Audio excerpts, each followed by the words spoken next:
Hello दोस्तों, आप सभी का मेरे चैनल में स्वागत है। दोस्तों हम पढ़ेंगे आज उत्तराखंड पुलिस प्रैक्टिस सेट। दोस्तों इसमें उत्तराखंड सामान्य ज्ञान और सामान्य अध्ययन हिंदी के प्रश्न हैं। दोस्तों दोस्तों वीडियो को पूरा देखिए दोस्तों, और हर प्रश्न प्रश्न को इम्पोर्टेंट समझिए दोस्तों, क्योंकि कोई भी प्रश्न कहीं से भी आ सकता है पेपर में। इसलिए वीडियो को पूरा देखें और हर प्रश्न को गौर से समझिए। शुरू करते हैं आज के प्रश्न। दोस्तों लाइक और सब्सक्राइब भी करते जाइए साथ में। शुरू करते हैं आज का प्रश्न। पहला प्रश्न है, संविधान का संशोधन किसमें किया जाता है? ए केवल राज्यसभा में, बी केवल लोकसभा में, सी राज्यसभा की विधानसभा में, डी संसद के दोनों सदनों में। तो दोस्तों इसका उत्तर होगा ऑप्शन डी, संसद के दोनों सदनों में। संविधान का संशोधन संसद के दोनों सदनों में होता है, लोकसभा और राज्यसभा में।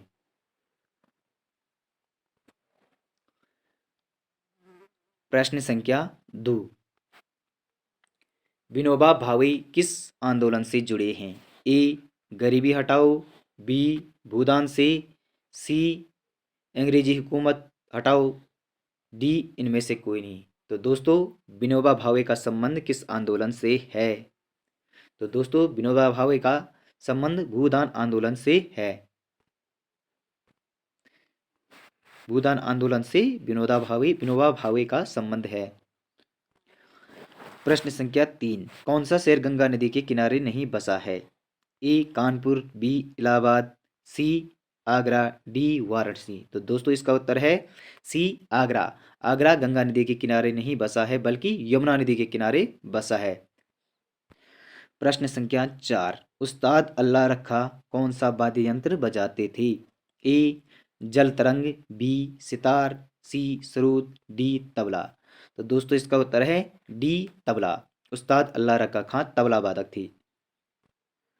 प्रश्न संख्या 5, मेक मोहन रेखा किस की सीमा को प्रदर्शित करता है?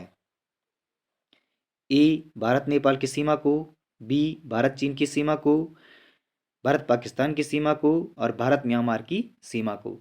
तो दोस्तों इसका उत्तर है भारत चीन की सीमा को प्रदर्शित करता है मेक मोहन रेखा।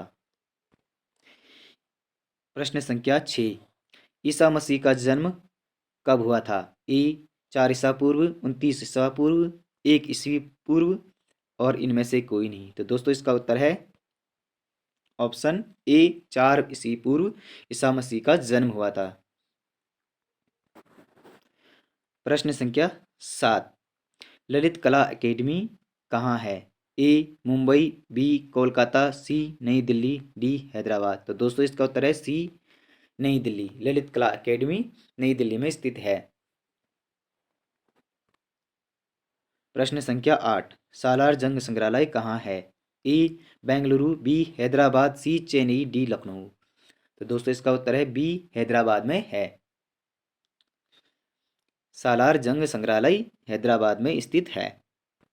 प्रश्न संख्या 9, मोनालिसा पेंटिंग किसने बनवाई थी? ए वेनिस ने, बी रविंद्रनाथ टैगोर ने, सी पिकासो ने, डी डाली ने। तो दोस्तों किसने बनाई थी मोनालिसा पेंटिंग? तो ये वेनिस ने बनाई थी। वेनिस ने मोनालिसा पेंटिंग बनवाई थी। प्रश्न संख्या 10, भारत की प्रथम महिला शासक कौन थी? ए नूरजहां, बी रजिया सुल्तान, सी चांद बीबी, डी मुमताज। तो दोस्तों इसका उत्तर होगा बी रजिया सुल्तान। भारत की प्रथम महिला शासक थी रजिया सुल्तान। प्रश्न संख्या 11, किसने विधवाओं के पुनर्विवाह को प्रोत्साहित किया था? ए अहिल्याबाई, बी राजा राम मोहन राय, सी रामकृष्ण परमहंस, डी इनमें से कोई नहीं। तो दोस्तों इसका उत्तर है बी राजा राम मोहन राय। राजा राम मोहन राय ने विधवाओं के पुनर्विवाह को प्रोत्साहित किया था। प्रश्न संख्या 12, स्वामी विवेकानंद के गुरु कौन थे? ए दयानंद सरस्वती, बी राजा राम मोहन राय, सी रामकृष्ण परमहंस, और डी इनमें से कोई नहीं। तो दोस्तों इसका उत्तर है सी रामकृष्ण परमहंस स्वामी विवेकानंद के गुरु थे। प्रश्न संख्या 13, माउंट एवरेस्ट की ऊंचाई लगभग कितनी मीटर है? ए 6700, बी 8850, 9800 और 7800। तो दोस्तों इसका उत्तर है बी 8850 मीटर। एवरेस्ट की ऊंचाई 8850 मीटर है। प्रश्न संख्या 14, कौन से देश से भूमध्य रेखा निकलती है? कौन से देश से भूमध्य रेखा निकलती है? A Brazil, B Sudan, C Bharat, D चीन। तो दोस्तों भूमध्य रेखा निकलती है ब्राजील से। प्रश्न संख्या 15, रणजी ट्रॉफी किस खेल से संबंधित है? ए फुटबॉल से, बी तीरंदाजी से, सी एथलेटिक्स से, डी क्रिकेट से। तो दोस्तों इसका उत्तर है डी क्रिकेट से। रणजी ट्रॉफी का संबंध क्रिकेट से है। प्रश्न संख्या 16, ओलंपिक खेल किस देश से प्रारंभ हुए? ए इटली, बी इंग्लैंड, सी भारत और डी यूनान। तो ओलंपिक खेलों के जन्मदाता माने जाते हैं यूनान से ही ओलंपिक खेल शुरू किए गए हैं। प्रश्न संख्या 17, चीनी में क्या होता है? A vitamin, B carbohydrate, C protein, D यह सभी। तो दोस्तों चीनी में कार्बोहाइड्रेट पाया जाता है। प्रश्न संख्या 18, निम्न में से कौन स्तनधारी नहीं है? ए मछली, बी गाय, सी बकरी, डी व्हेल। तो दोस्तों इसका उत्तर है ए मछली। मछली क्या है? स्तनधारी नहीं है दोस्तों। प्रश्न संख्या 19, सामान्य व्यक्ति का तापमान कितना होता है? A 36.9 degree Celsius, B 45.9 degree Celsius, C 60.9 degree Celsius, D 30.9 degree Celsius. तो दोस्तों इसका उत्तर है 36.9 डिग्री सेल्सियस। सामान्य व्यक्ति का तापमान सेल्सियस में 36.9 डिग्री सेल्सियस होता है, जबकि फ़ारेनहाइट में 98 फ़ारेनहाइट होता है। प्रश्न संख्या 20, खालसा आंदोलन किसने शुरू किया था? ए गुरु गोविंद सिंह ने, बी गुरु नानक ने, सी गुरु रामदास ने, डी गुरु तेग बहादुर ने। तो खालसा आंदोलन शुरू किया था गुरु गोविंद सिंह ने।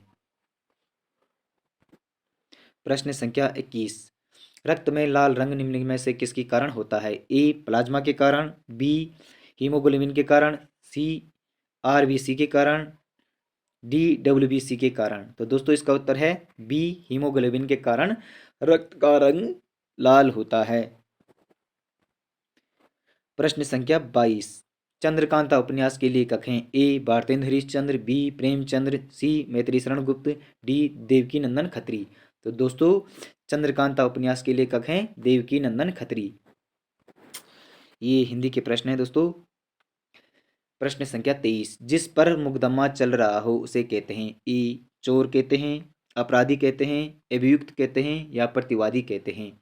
तो इसका उत्तर है सी अभियुक्त कहते हैं। जिस पर मुकदमा चल रहा हो उसे अभियुक्त कहते हैं। प्रश्न संख्या 24, कनिष्ठा और मध्यमा के बीच की उंगली कहलाती है? ए तर्जनी, बी अनामिका, सी आगामी, डी अनुयायी। तो दोस्तों इसे कहते हैं अनामिका। कनिष्ठा और मध्यमा के बीच की उंगली को अनामिका कहते हैं। प्रश्न संख्या 25, अधुनातन का विलोम शब्द होगा? पुरातन, भूतकालिक, प्राचीन, विगतकालीन। तो दोस्तों इसका उत्तर होगा पुरातन। अधुनातन का विलोम पुरातन होगा। प्रश्न संख्या 26, निम्नलिखित में से कौन सा शब्द शुद्ध है? डी अनुगृहित।